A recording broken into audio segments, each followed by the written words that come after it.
안녕하십니까. 치과재료학 변소영입니다. 참고사항입니다. 중요한 것은 빨간색, 알아두기는 파란색으로 다음 강의를 진행하도록 하겠습니다. 10장 치과용 합금입니다. 학습 목적과 학습 목표를 한번 읽어보고 다음 수업 내용을 진행하도록 하겠습니다. 학습 목적입니다. 치과용 금속의 특성을 알고 합금 조성에 따른 성질과 용도를 파악한다가 학습 목적이 되겠습니다. 다음은 학습 목표입니다. 첫 번째, 치과용 합금을 용도에 따라 분류할 수 있다. 두 번째, 치과용, 주조용 합금의 조성을 설명할 수 있다. 세 번째, 치과용 금 합금의 열처리법에 따른 특성을 설명할 수 있다. 네 번째, 치과용 귀금속 합금의 종류를 설명할 수 있다. 다섯 번째, 치과용 비귀금속 합금의 종류를 설명할 수 있다. 여섯 번째, 금속, 세라믹용 합금의 종류를 나열할 수 있다. 일곱 번째, 귀금속 합금과 비귀금속 합금의 차이를 비교할 수 있다. 여덟 번째, 치과용 합금의 인체 위험성에 대해 설명할 수 있다입니다. 네, 첫 번째는 치과용 합금의 분류 및 명칭에 대해서 알아보도록 하겠습니다. 치과용 합금의 분류입니다. 치과용 합금은 덴탈 알로이라고 부르며 이때 알로이는 합금을 뜻하는 말입니다. 그래서 치과용 합금은 성분에 따라서 귀금속 합금과 비귀금속 합금으로 분류를 할 수 있습니다. 또한 사용의 목적에 따라서 충전용과 보철용으로 분류가 가능합니다. 다음으로는 한국산업표준에 따라서 치과 고정성 및 가철성 수복물과 장치물용 금속 재료에서는 표 10-1과 같이 치과용 금속 재료를 성분과 관계없이 기계적 성질에 따라 제0형, 1형, 2형, 3형, 4형, 5형으로 분류하며 치과용 납착 재료, 교정장치용 금속 재료, 예를 들어 선재, 브라켓, 밴드 및 스크류는 제외하고 있습니다. 표 10-1은 참고해 주시고요. 치과용 합금의 분류 및 명칭에서 제0형부터 5형까지 한번 알아보도록 하겠습니다. 제0형, 낮은 응력을 받는 한계 치아의 고정성 수복물에 사용하는 금속 재료, 단면적이 작은 인레이, 금관, 전기용착 또는 소성에 의해 제작되는 금속, 세라믹용 금속 재료가 0형에 해당이 됩니다. 제1형은 낮은 응력을 받는 한계치아의 고정성 수복물에 사용하는 금속 재료, 단면적이 작은 인레이, 금관에 해당이 됩니다. 제2형, 한계치아의 고정성 수복물에 사용하는 금속 재료, 수복 면수에 관계없는 금관 또는 인레이가 이에 해당이 됩니다. 제3형, 멀티플 유닛 고정성 수복물에 사용하는 금속 재료, 개송 강호 의치가 해당이 됩니다. 제4형, 매우 높은 힘을 받는 얇은 장치물에 사용하는 금속 재료, 가철성 국소 위치, 클래스프, 얇은 비니어 금관, 넓은 범위의 가공 의치 또는 작은 횡단면, 버, 임플란트 상부 구조물이 제4형에 해당이 됩니다. 다음으로 이어서 제5형을 말씀드리도록 하겠습니다.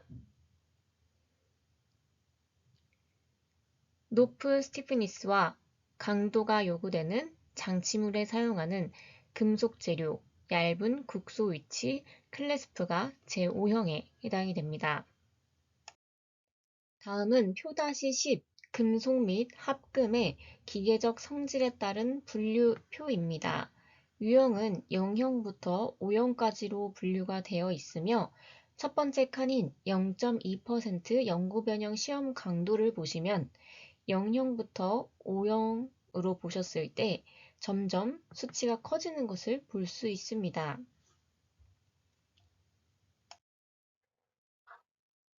네, 이어서 치과용 합금의 명칭에 대해서 알아보도록 하겠습니다. 보통 치과용 합금의 명칭은 함량이 높은 성분의 순서로 표시를 합니다. 높은 순서부터 표시를 합니다. 그래서 예를 들어서 말씀을 드리도록 하겠습니다. AU는 금을 나타내며 아우름이라고 부릅니다. 그래서 금이 지금 32% 들어있고 PT는 백금으로 플래티넘을 뜻합니다. 그래서 백금은 3%가 들어있습니다. PD는 팔라듐으로 42%로 지금 가장 많이 차지를 하고 있습니다. H는 은으로 아르겐튬을 줄여서 원소기호로 표시를 합니다. 이때 은은 14%로 함유가 되어 있습니다. 그럼 이 네 가지 합금은 높은 순서로 세 가지로 표시를 합니다. 그럼 가장 많이 들어있던 팔라듐 42%가 맨 앞으로 옵니다. 다음으로 32%를 차지하던 금, 아우름이 두 번째를 차지하게 됩니다. 다음으로 은 14%가 마지막으로 들어가게 되어 있으며 이 네 가지는 세 가지의 합금으로 명명해서 부릅니다. 가장 적게 들어있는 PD인 백금, 플래티넘은 빼주고 이 세 가지 합금으로 명명합니다. 두 번째 예시입니다. 금 2%, 그리고 팔라듐 25%, 그리고 은 40% 들어있는 합금입니다. 그러면 지금 세 가지 합금은 두 가지의 합금으로 표기를 합니다. 그 중에서도 함량이 높은 순서로 표시를 해야 하기 때문에 지금 이 세 가지 중에 가장 많은 40%를 차지를 하는 은이 맨 앞으로 오게 되어 있습니다. 그래서 이 금이 먼저 오는 합금이 아니라 아르겐튬인 은이 앞자리로 와주고 그 다음 25%를 차지하는 팔라듐이 두 번째를 차지를 합니다. 그래서 두 가지의 합금으로 명명을 하게 되어 있습니다. 지금까지는 함량이 높은 성분의 순서로 표시를 하는 방법이었고 두 번째는 물리적인 성질이나 생체 적합성과 관련된 원소를 표시할 수 있습니다. 네, 지금 보시는 Ni는 니켈, 그 다음은 크롬, 그리고 코발트, 그 다음에 몰리브덴입니다. 이 합금은 니켈과 크롬, 그리고 몰리브덴 세 가지 합금으로 명명할 수 있습니다. 네, 다음으로는 주조용 합금, 캐스팅 알로이스에 대해서 알아보도록 하겠습니다. 그중 첫 번째, 기금속 합금의 조성입니다. 앞으로는 여러 가지의 기금속 합금을 얘기를 드릴 건데 그에 따른 종류와 용도를 조금 구분해서 수업을 좀 들었으면 좋겠습니다. 그중 첫 번째, 금입니다. 금은 아우름, 줄여 AU로 원소기호로 표시를 하게 되어 있고 황금색을 띱니다. 그리고 금속 중에서 연성과 전성이 가장 풍부하고 주조성이 양호하며 부식이나 변색 저항성이 우수합니다. 그러나 순금은 치과용으로 사용하기에 너무 연하고 약하기 때문에 큰 교합력이 작용하는 부위에 충분히 견딜 수 없기 때문에 강도를 조금이라도 개선시키기 위해 한 가지 또는 그 이상의 금속을 섞어 합금의 형태로 사용합니다. 다음은 은입니다. 은은 아르겐튬을 줄여 AG로 표기합니다. 동에 의해 붉게 변한 합금색을 조절해주며 합금의 경도와 강도를 증가시키거나 할 수 있지만 변색의 저항성은 낮아집니다. 그리고 추가적으로 너무 많은 양을 만약 섞는다면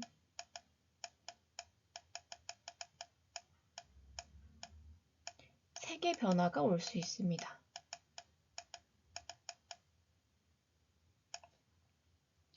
다음은 동입니다. 동은 이전에 아말감에서도 배웠겠지만 경도와 강도를 증가시키고 합금의 붉은색을 띠게 합니다. 용융점과 변색 저항성이 낮아집니다. 네, 다음은 백금입니다. 백금은 플래티넘을 줄여서 PT로 표기를 하고 합금의 강도를 증가시키고 용융점을 높입니다. 네, 다음은 팔라듐입니다. PD로 표기를 하고 있고 백금보다 가격이 싸지만 백금과 같은 역할을 하며 합금을 희게 하는 성질이 있습니다. 팔라듐이 8% 이상 첨가된 합금은 흰색입니다. 하지만 너무 많이 섞으면 흰색이 커지기 때문에 금색이 나타나지 않을 수 있습니다. 주조용 합금 이어서 설명하도록 하겠습니다. 비귀금속 합금의 조성, 앞쪽에 이어서 아연 설명드리도록 하겠습니다. 아연은 보통 소량을 사용합니다. 약 0.5%를 사용을 하며 합금을 용융할 때 탈산제 역할을 합니다. 그래서 금이 산소 배출 시에 금속 산화 변화를 금지시키는 역할을 합니다. 다음은 철, 주석, 인듐 세 가지 보도록 하겠습니다. 세라믹 소정 고온 과정에서 고온에 저항할 수 있는 높은 용융점을 가지고 있어 경화제 및 결합제 역할을 하므로 금속 세라믹용 합금의 소량을 사용합니다. 네, 다음은 페이지 154쪽으로 넘어가서 비귀금속 합금의 조성에 대해서 살펴보도록 하겠습니다. 여기서는 크롬과 니켈 정도로 구분을 해서 보시면 좋을 것 같습니다. 첫 번째 크롬입니다. 공기가 공기나 물에 노출될 경우 재빨리 강하고 안정된 산화막을 형성하는 부동태화 반응이 일어나 부식을 방지합니다. 대부분의 비귀금속 합금들은 부동태화를 위해 적절한 양의 크롬을 사용합니다. 다음은 철입니다.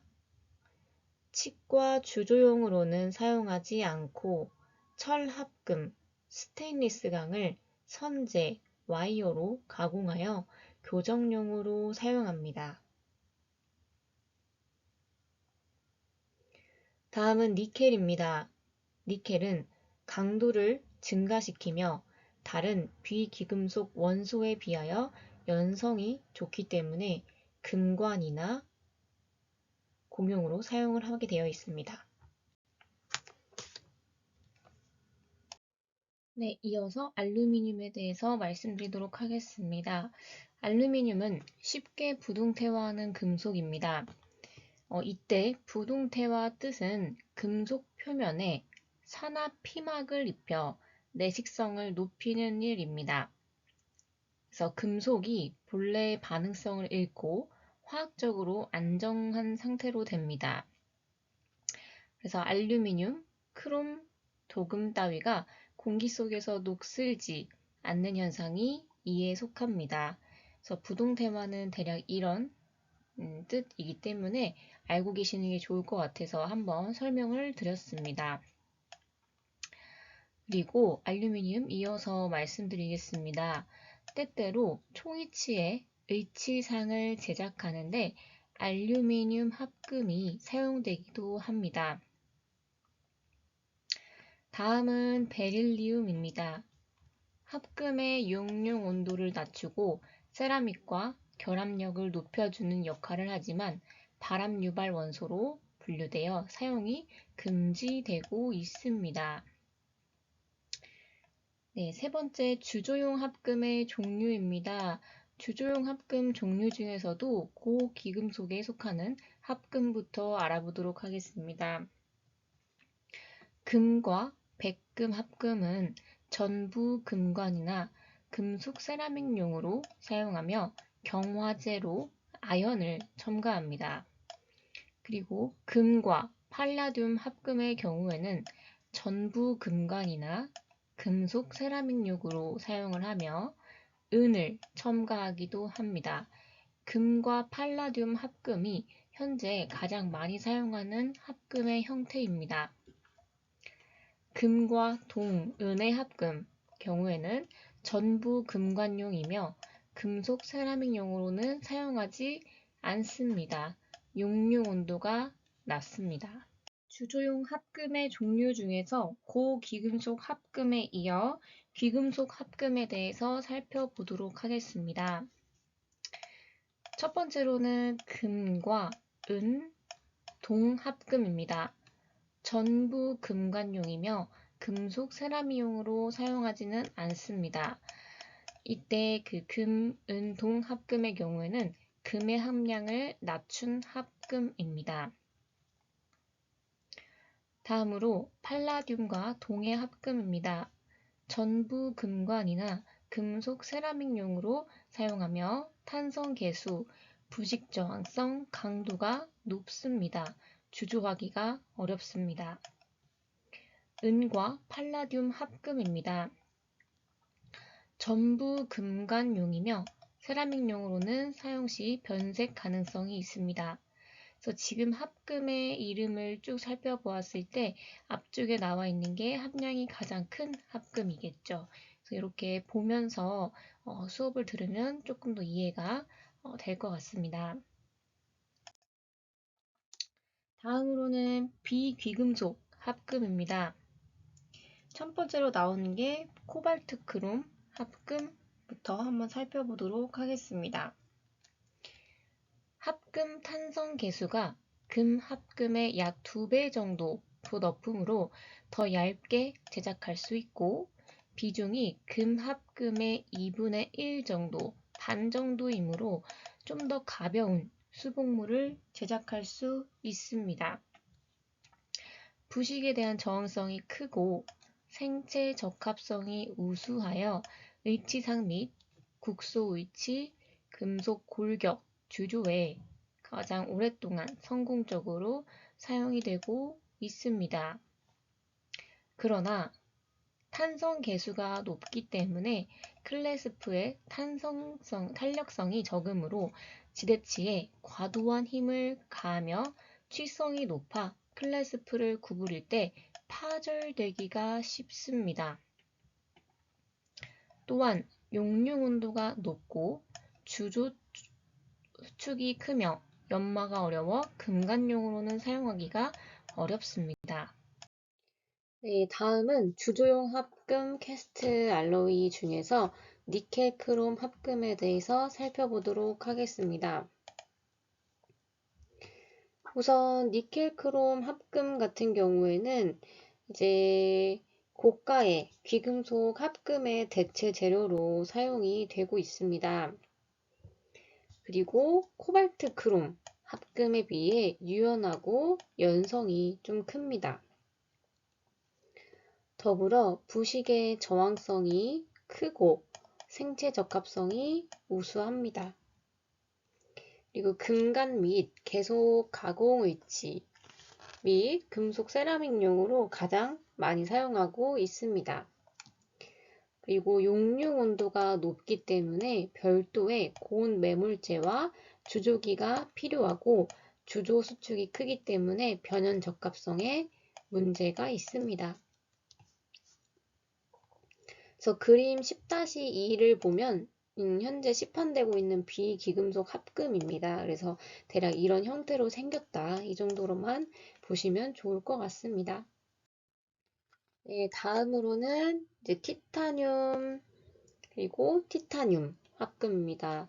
티타늄 두 가지가 이제 합쳐져 있는 합금이고 금보다 4분의 1 정도 무게는 가벼운 편이고 금이랑 비슷한 성질을 지니고 있습니다. 더불어 안쪽에 치아 구강 내에 사용하는 거기 때문에 생체 친화성이 우수하여 현재의 모든 임플란트는 티타늄 및 티타늄 합금으로 사용이 되고 있습니다. 보통 임플란트는 이렇게 안쪽에 고정체인 픽스처가 있습니다. 픽스처가 이렇게 존재를 하고요. 그리고 그 이제 위쪽으로 어버트먼트가 장착이 됩니다.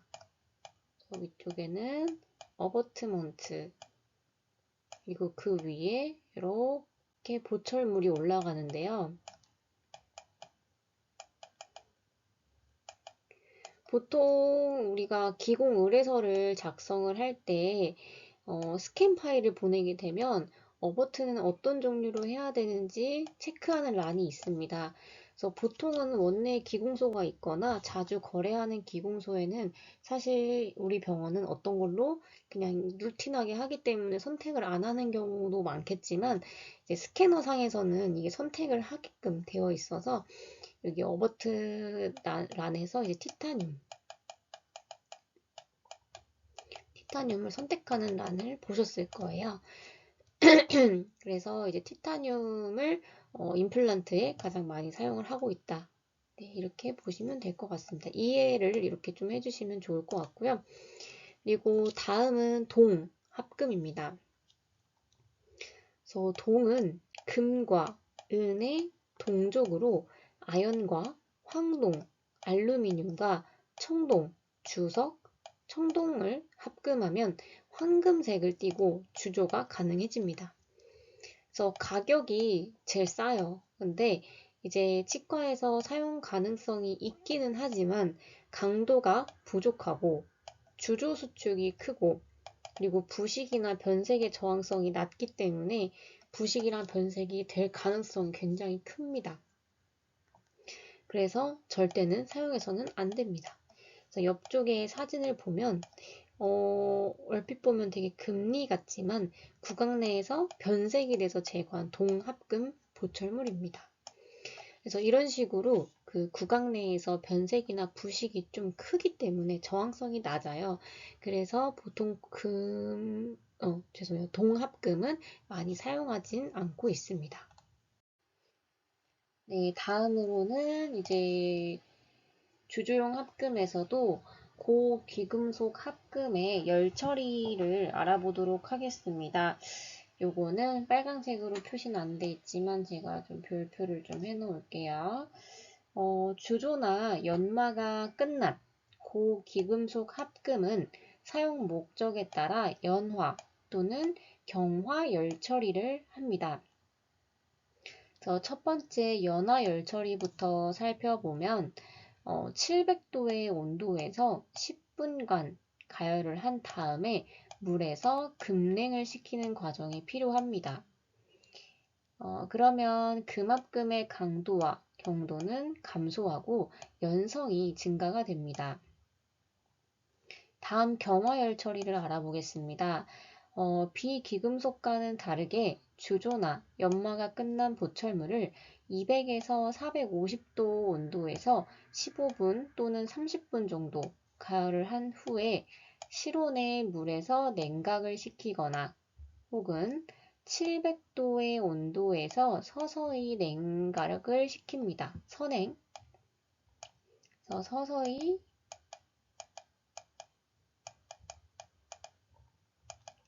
냉각을 줄여서 선행이라고 합니다. 그래서 선행을 시킵니다. 그래서 고기금속 합금의 강도와 경도는 증가하고 연성은 감소하게 됩니다. 그래서 이제 연화열 처리 같은 경우에는 금합금의 강도와 경도는 감소하고 연성은 증가하게끔 해주는 역할을 하고요. 그리고 경화열 처리는 조금 이제 우리가 차이점을 본다면 좀 서서히 선행을 시키고 그리고 고기금속 합금의 강도와 경도가 증가, 연성은 감소한다. 이 정도로 구분을 해주시면 될 것 같습니다. 네, 5번째 금의 함량과 순도 표시입니다. 그래서 백분율, 그리고 캐럿, 파인니스, 환산 이렇게 4가지가 표시가 되어 있고요. 백분율의 경우에는 퍼센테이지로 주로 백분율을 많이 사용하는 편입니다. 그래서 금이 몇 퍼센트 들어있냐 이렇게 보면 되고, 그리고 캐럿의 경우에는 귀금속 순도에 사용하는 단위이고요. 그리고 보통은 전통적인 표시 방법입니다.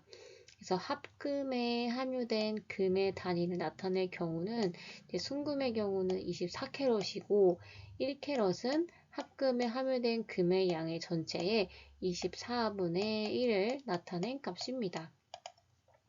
그래서 기호는 보통 K나 KT 이렇게 나타내게 되어 있고요. 이것도 우리가 흔히 사용하는 24K, 18K 이런 식으로 나타내죠. 그때 들어가는 K가 캐럿의 줄임말입니다. 파이니스의 F는 백분율의 위에 첫 번째 말한 백분율, 만약에 금이 70%가 들어있다. 그러면 70%에 곱하기 10을 한 값입니다. 그리고 환산, 우리가 환산했다라고 하는 것은 이제 캐럿과 위에서 말한 캐럿과 백분율 이 2가지를 환산 공식을 한번 해보겠습니다. 그래서 캐럿에 곱하기 100을 합니다. 그리고 나누기 24 하면은 몇 퍼센트 금입니다. 그래서 보통은 캐럿 곱하기 4분의 100%의 금 이런 형태로 보면 되고, 보통 100%의 순금은 24캐럿이죠. 그러면 아까 우리가 파이니스는 백분율에 10을 곱한 값이기 때문에 백분율인 100에 곱하기 10을 한 1000F로 표기가 됩니다. 그래서 이거는 어떻게 환산 공식, 캐럿, 백분율, 파이니스 이런 거 따지는 거 절대 시험에 나오진 않으니까 금의 함량은 그냥 백분율과 우리가 흔히 사용하는 그 K가 캐럿이었구나. 그리고 파이니스는 백분율에 10을 곱한 값이니 그냥 이런 정도로만 알고 계시면 그래도 괜찮을 것 같습니다. 이 정도는. 6번째 주조용 합금 사용 시 주의사항입니다. 보철물을 제작한 후에는 대부분 잔여 합금이 남게 됩니다. 그래서 우선 여러 종류의 합금을 사용하는 경우 남은 합금의 유형에 따라 분류하여 보관을 해야 하는 게 원칙입니다. 다른 유형의 합금과 다른 상표의 잔여 합금을 서로 섞어서 사용해서는 절대로 안 됩니다. 그래서 항상 남은 합금은 그 종류대로 분류를 하거나 섞어서 사용하는 건 금지입니다. 다음으로는 이제 고기금속 합금은 구성 성분들이 비교적 안정이 되어 있기 때문에 잔여 합금과 같은 양의 새로운 합금이 첨가되면은 재사용할 수도 있습니다. 그리고 동일 회사의 동일 제품이어야 합니다. 이때 만약에 동일 회사의 다른 제품이면 절대 안 되고 같은 회사의 동일한 제품이어야만 가능합니다. 그리고 고기금속 합금은 밀봉하여 별도의 장소에 보관을 하고 특히 수은과 접촉되지 않도록 보관을 하셔야 합니다. 네, 다음 네 번째입니다. 재사용할 수 없는 금 합금의 찌꺼기 금으로 이제 보관을 하였다가 금 합금 정제업자에게 보냅니다. 그리고 비기금속 합금은 잔량을 재사용할 때는 제조사의 지시에 따라 진행을 하셔야 됩니다. 그래서 일반적으로 이러한 합금은 재사용을 금지하고 있다. 네. 그래서 합금 시 주의사항을 좀 요약을 하면 만약에 보철물 제작하고 남은 잔여 합금의 경우에는 합금의 유형에 따라 분류 보관을 해야 되고 다른 유형과 다른 상표의 잔여 합금은 절대 섞으면 안 됩니다. 그리고 고기금속 합금은 보통은 성분들이 비교적 안정이 되어 있기 때문에 잔여 합금과 같은 양의 새로운 합금이 첨가된다면 재사용할 수는 있는데 동일 회사의 동일 제품이어야만 가능하고 수은과 접촉이 안 되도록 해라. 그리고 재사용할 수 없는 금합금 찌꺼기는 금으로 보관을 했다가 정제업자에게 보내게 되어 있고 비기금속 합금의 잔량을 재사용할 때는 제조사의 지시에 따르거나 보통은 재사용을 하지 않도록 금지하고 있다. 네, 이 정도로 보시면 될 것 같습니다.